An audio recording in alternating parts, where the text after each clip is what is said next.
we are back from break. I'm David Boles. This is Boles.tv, BOLES.TNV.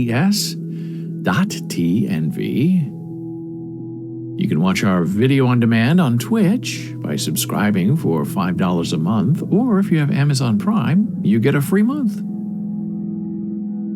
It's part of your subscription. You can also watch our video on demand later without the chat portion. On YouTube, our YouTube username there is Boles Blues. But you can also get there by going to BOLES.LIVE. Boles.live. It's all part of the fun.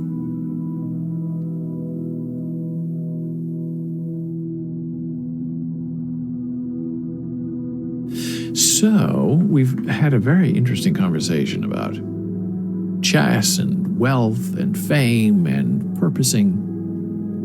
And now we move back in time just a little bit to see what in the world is going on in the world of censorship and Mark Twain. Now, Mark Twain has been a major vehicle for American censorship because of some of the words he uses to describe people and things. In a modern-day context, people are offended by them, and the point is he wrote them down when he did to preserve them as articles of fact. And some people today don't like that those were facts back then. And so they try to censor Mark Twain by calling him a racist. So here's a very interesting story about civilizing, not even a word, Mark Twain. One scholar's effort to make Huck Finn safe for school again. Defending an unteachable classic of American literature has become the life's work of a Twain scholar, costing him professionally and personally. If you're going to call Huck Finn unteachable, you don't deserve to be a teacher.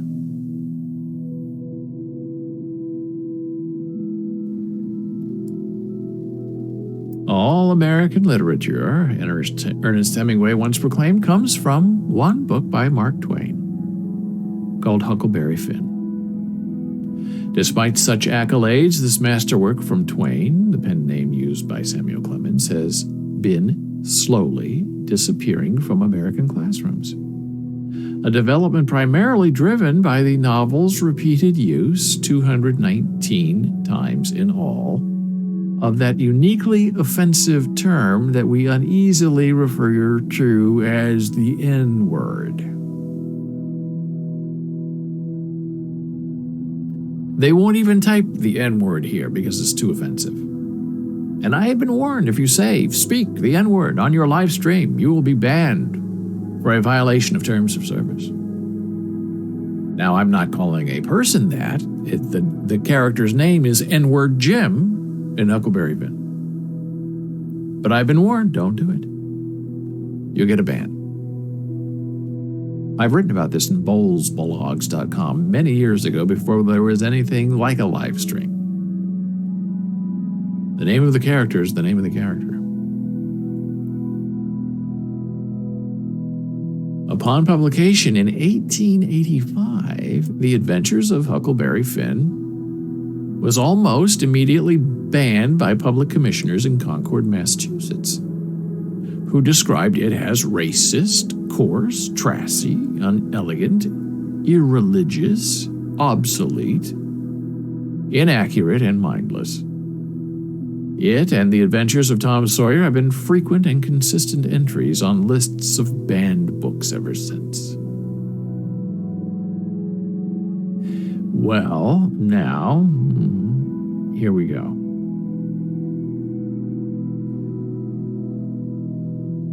Twain scholar Dr. Alan Gribben believes Twain's work offered too much to be cast aside.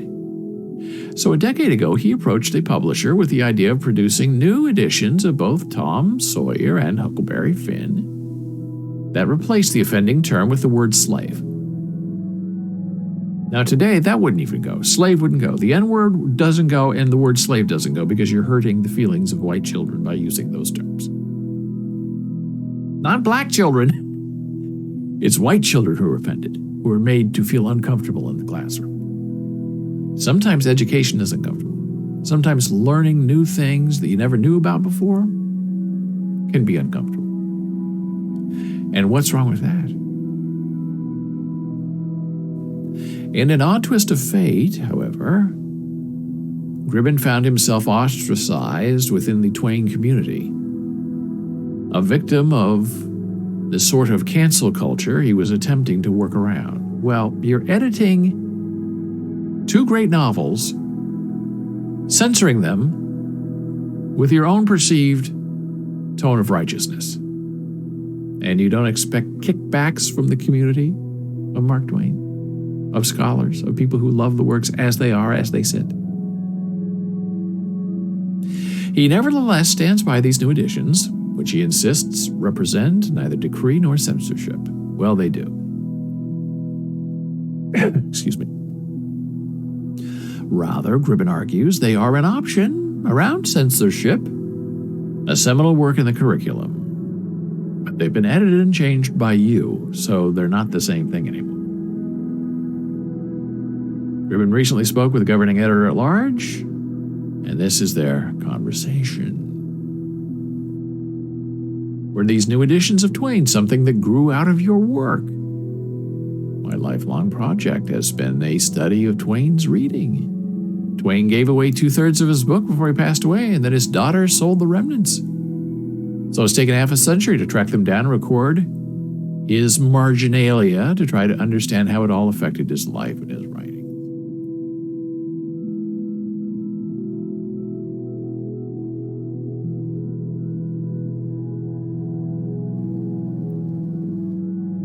Internet traffic assumed that I was some yokel Southerner trying to erase slavery from Southern history. That showed such a lack of familiarity with Huckleberry Finn that it kind of made my point. Obviously, these people hadn't been taught the novel in school. How bad did it get? He's asked. Well, my publisher had announced in Publishers Weekly that we'd be doing editions of both novels as well as combined edition of both novels, which is the way Twain wanted them to be read. Before we could even get the book to press, a torrent of objections broke out on the internet and in newspapers. My hometown newspaper said, "What is Professor Gribbin going to do next? Take the sin out of the Scarlet Letter? And the harpoons out of Moby Dick?"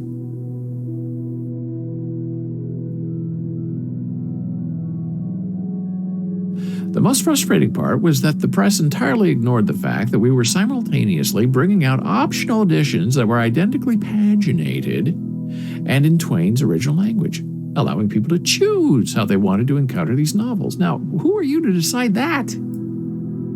Mark Twain wrote it one way to be experienced, and that's the only way to experience it.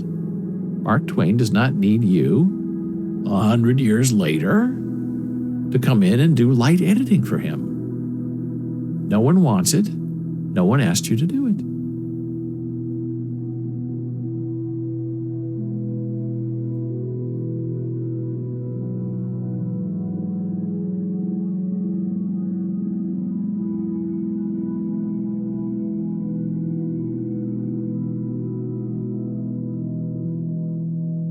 Conversation continues. Twain led the charge to loosen up the English language. It's hard to replace what he brought to the curriculum. I worked as an editorial assistant for the Mark Twain Project at UC Berkeley for 8 years to put myself through graduate school, so I was familiar with the techniques of editing a scholarly edition. I decided to try to solve this problem by at least offering an option to teachers. I'm glad I did it, even though I've gotten the cold shoulder at Twain conferences.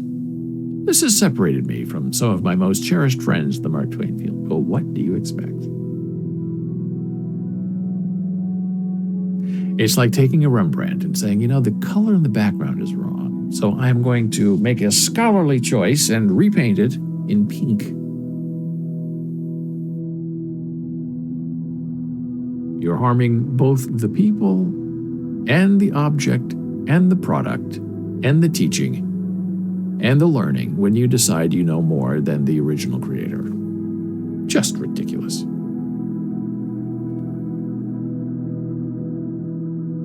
Question: this had to be hurtful. Why do you think you got this reaction?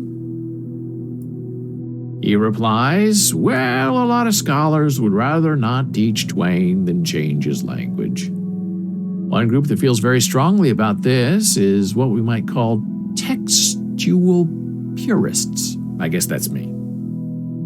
And I can understand why they feel it's sacrilege to tamper with his language. On the other hand, you can't find a more commercially minded literary artist than Twain in American literature. He was the original show-me-the-money guy. He had his books marketed door to door because he could make more that way than going through retail bookstores. If you could ask him if he could change one word and introduce his work to a lot more readers, I can't imagine he would hesitate. Not as long as the original was also still in print. So now, not even are you just changing Mark Twain, his writing. Now, you're speaking for Mark Twain. Oh, I know Mark Twain. He wouldn't have a problem with the censorship. He'd be just fine with it. He wanted to make money.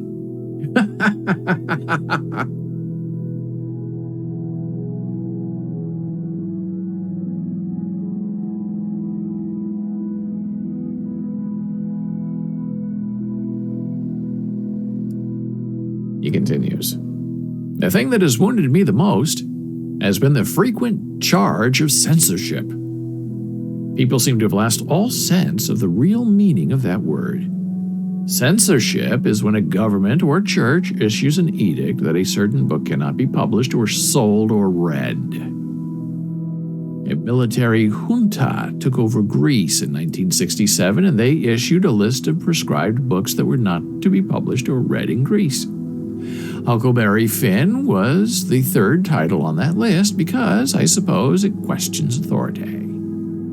It's a subversive book if it's taught and read properly, so that's censorship. He goes on to say, on the other hand, have been trying to get around the censorship imposed by school boards, curriculum committees, and others, and to make it possible to get this book back in the classroom. I've repeatedly said that if people would look at this in the right light, I've allowed Huck and Jim to float their raft back into the classroom in a way where we can dispense with the time-consuming debate about this word and get to the real messages of the book. Wow. The message of the book is in the naming of N-word Jim. He wrote it that way for a reason. And it's not for you to question why.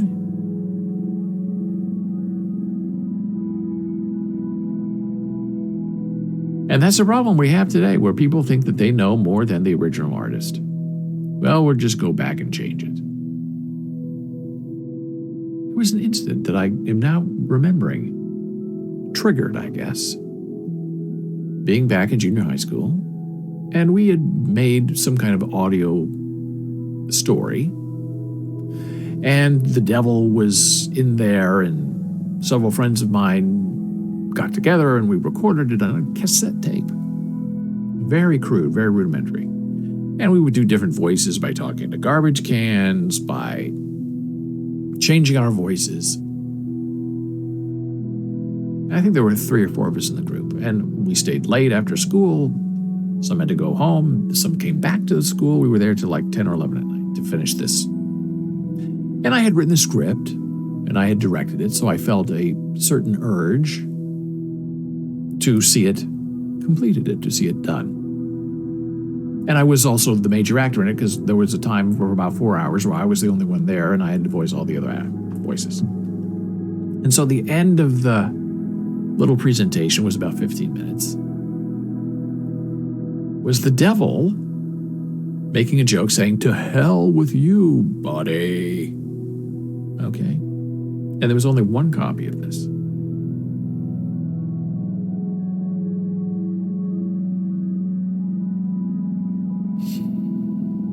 And with the cassette,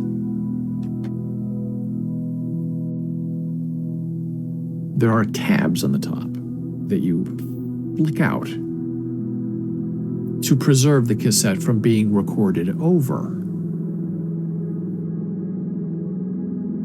And you could get around it by putting tape over the hole that had been left.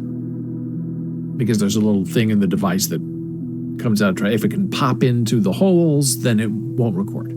But if it's blocked by the tab to record, it won't record. Or if you put tape over it, the things can't pop in there to record.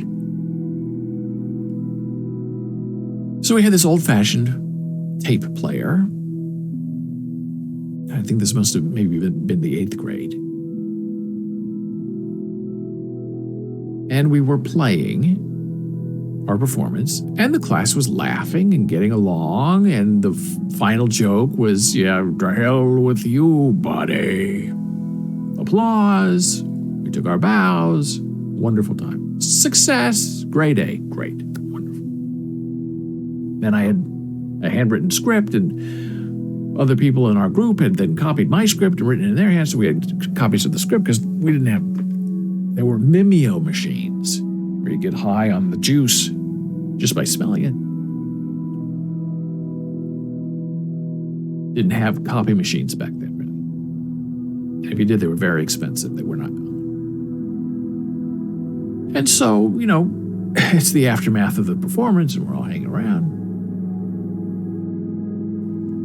And I notice, we only had one copy of this cassette, I notice that one of the guys working on the show was fiddling around with the tape in the machine. And I went over to him and I said, Rick, what are you doing? What are you doing with the tape? And he wouldn't tell me. He's just working on it. I hear him, he's going backwards, forwards, backwards, forwards, backwards, forwards, backwards, forwards. And I was young and unknowing, and I did not think that he would be doing anything nefarious or censorship-like or editing-like. But what I unfortunately realized before it was too late is that he had somehow found not tape to go, because I had flicked out the anti-record things because I had worked on this religiously for 2 days and not really slept. He had taken some tissue paper and wadded it up and put it into a ball and stuck it into both of the tab holes so he could record over our performance. And then he was done. And I said, what did you just do? And he said, I just fixed the end. I said, what do you mean fix the end? The end of what? He said, the performance. It was offensive. I said, what? What did you do? And so he rolled back and played the end. And instead of the punchline of the whole thing, temptation by the devil, to hell with you, buddy, it was to...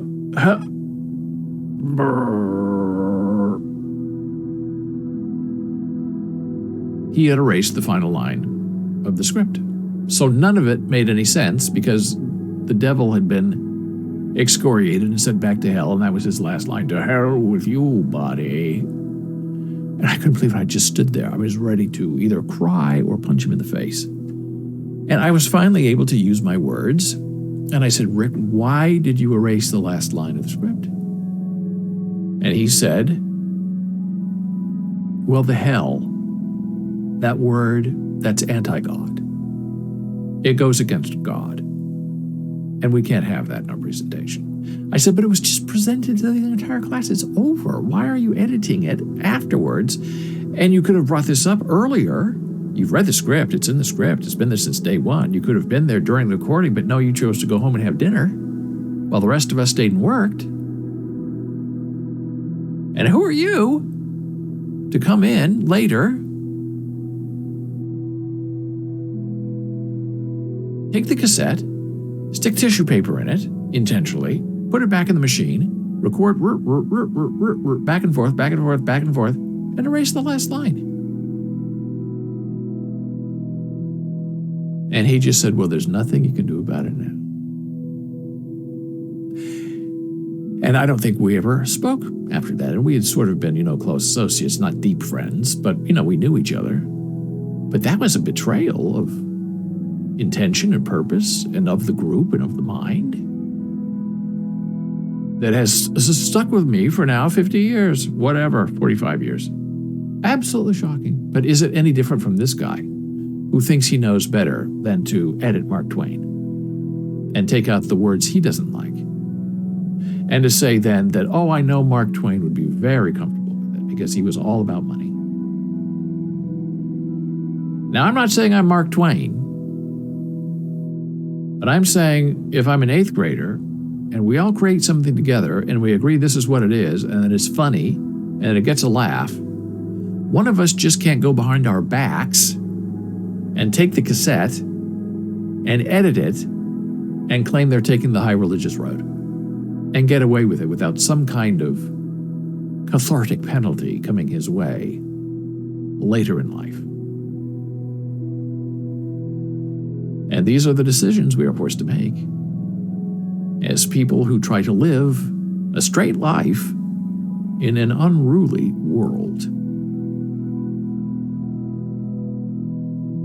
And now it's time for our final blood pressure break of the day. I will be back with you here momentarily.